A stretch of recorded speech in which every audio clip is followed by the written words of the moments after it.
The NFL here at SBRForum Videos. I'm Peter Loshak. We are talking right now with returning guest Dave Golokhov from AskMen.com, senior sports columnist from AskMen.com. And Dave has graciously agreed to discuss two of the games that have no lines out yet with me. Dave, thanks for being back with us. Thanks for having me. All right, so the first game we're going to talk about is Browns-Steelers. No line is out yet because there's so many unknowns about this game. No one knows who's going to be the quarterback for Cleveland. Both teams are out of the playoffs. There's injuries all over the field for both teams.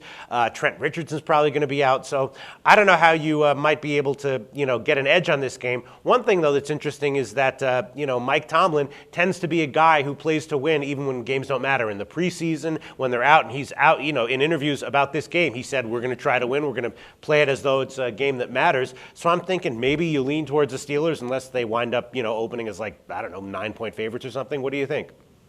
Yeah, I actually think they probably will open as 9 or 10-point favorites, but I'm assuming a couple of things, that being that Brandon Wheaton is out and Trent Richardson is out and Sheldon Brown is out for the Browns secondary there. Yeah. I'm going to be one of the few people watching this game attentively on Sunday because I have the Cleveland Browns under 5.5 wins on the year. So it's interesting that you picked this game for me because I'm debating whether to hedge or not. I think the fact that if Whedon and Richardson are both out, probably going to just ride it out. Yeah. But as far as the spread goes, I think you're going to see the Steelers open as 9-10-point favorites. They're still a brand name. They're still playing at home against a team that everybody knows is crappy. I mean, this is the 7th, 8th, or 9th consecutive double-digit loss season for the Browns. Right. They've had many over the last decade.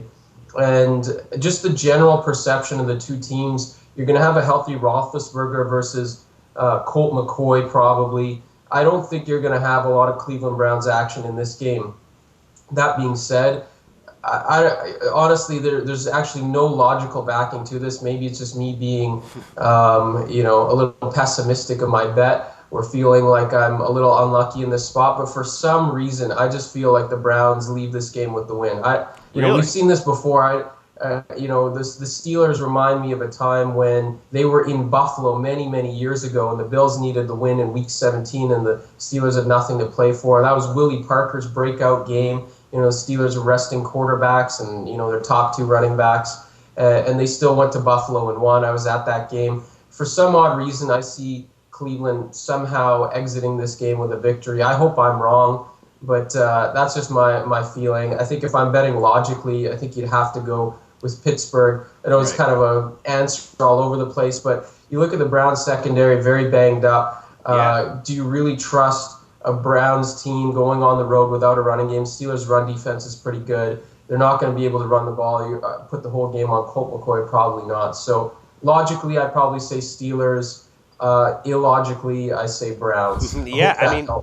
You gave all the reasons for why you would want to fade the Browns here, and then here's a quote. Listen to this, Dave Golokhov.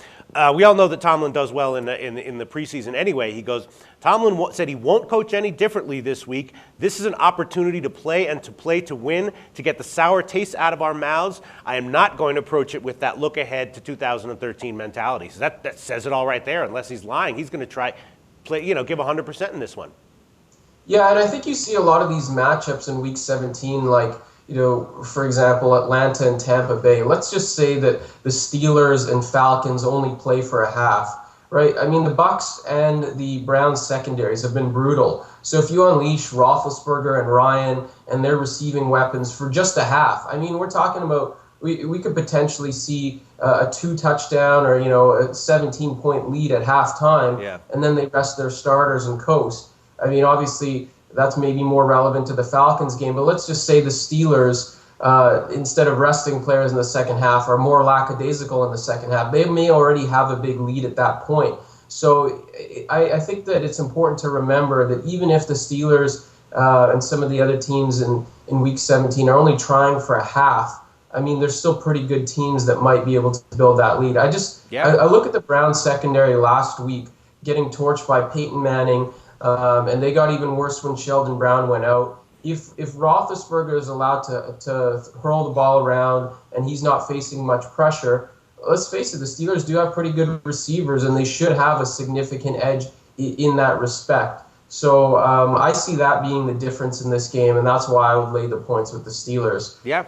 Of course, you got to mention the fact that they have nothing to play for and they're disappointed. It's kind of like some of these bowl teams that had a shot at the BCS, and now they're playing, like UCLA had a shot at the BCS, now they're playing for a smaller bowl. How excited are they going to be? And that's what you got to worry about with the Steelers here. I don't know. I don't think Tomlin's going to let them let down. And actually, what you said about the halves might be even better. If the Steelers are like a 9 or a 10-point favorite, take them on the first half spread. That's the way I'm leaning. Great preview.